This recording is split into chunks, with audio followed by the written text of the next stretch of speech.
వృశ్చికం వారికి గనక చూసుకున్నట్లయితే భాగ్య భావంలో 9th హౌస్ లో మీకు రవి గురువుల యొక్క కలయిక జరుగుతుంది.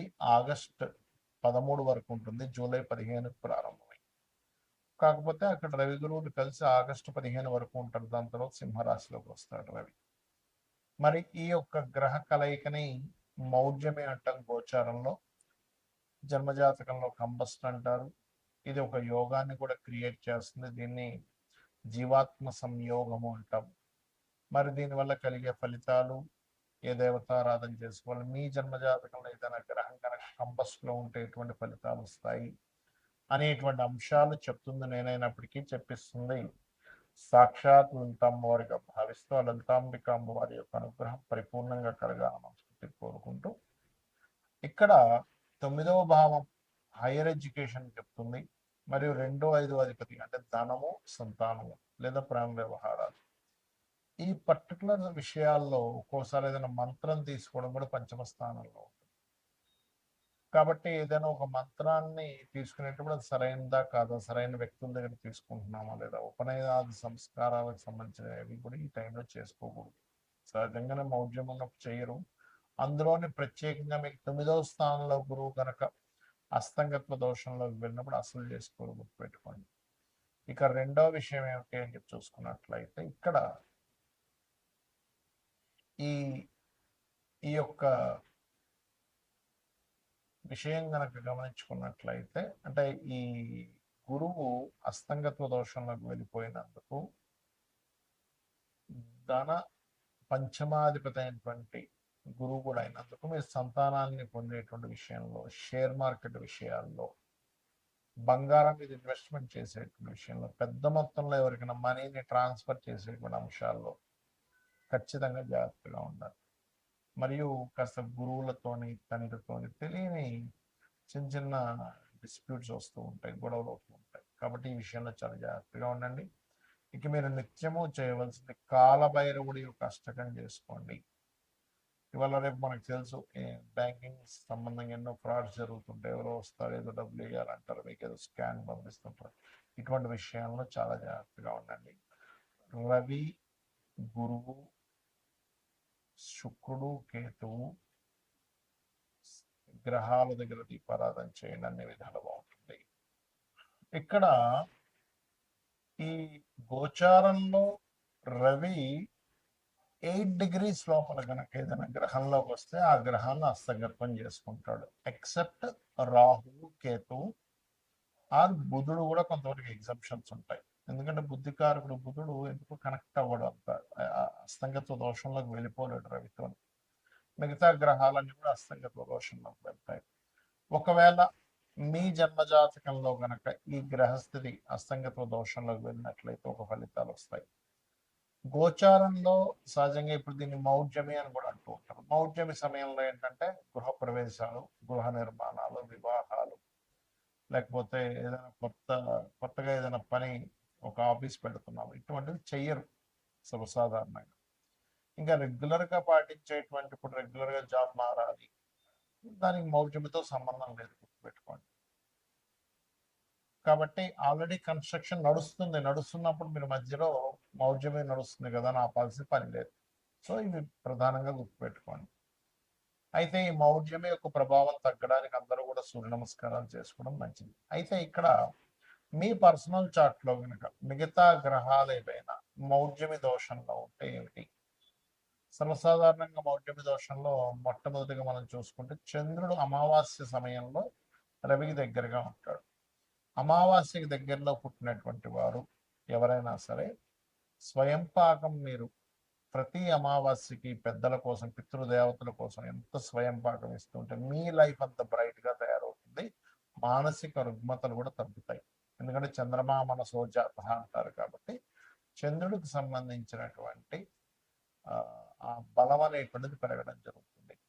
ఇక రెండవది, కొన్నిసార్లు కుజుడు చాలా క్లోజ్ కంజంక్షన్లో ఉంటాడు.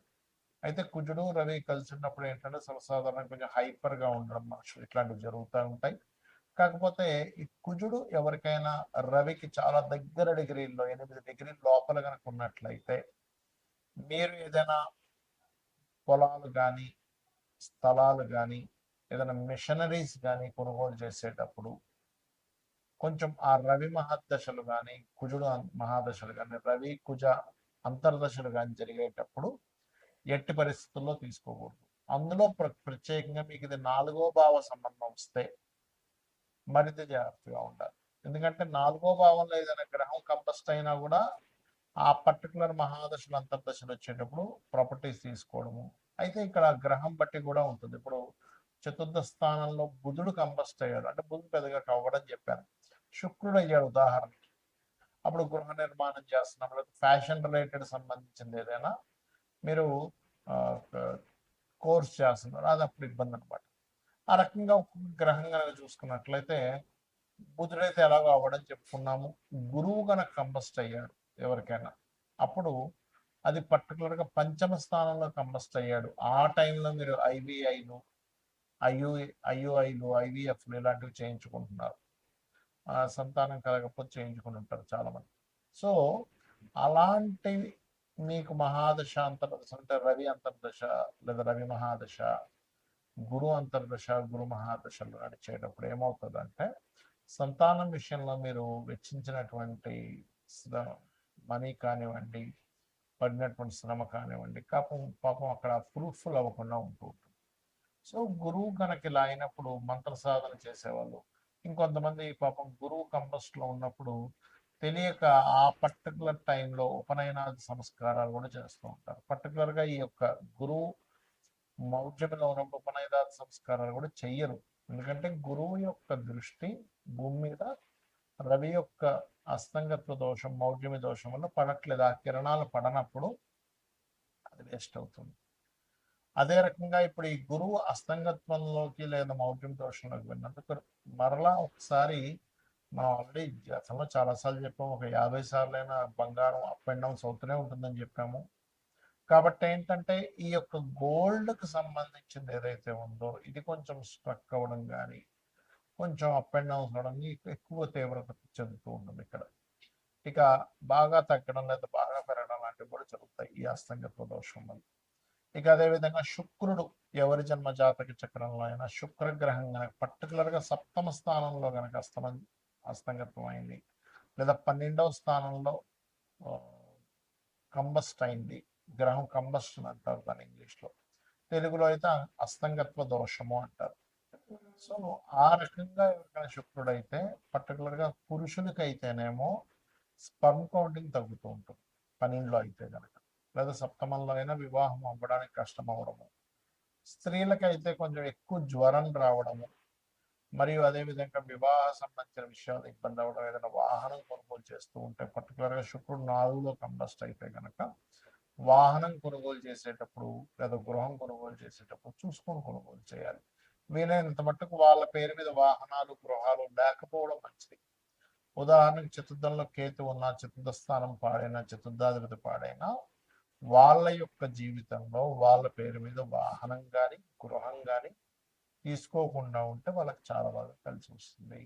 అంటే వాళ్ళ జీవిత భాగస్వామి పేరు మీద వాళ్ళ పిల్లల పేర్ల మీద తీసుకోవాలి.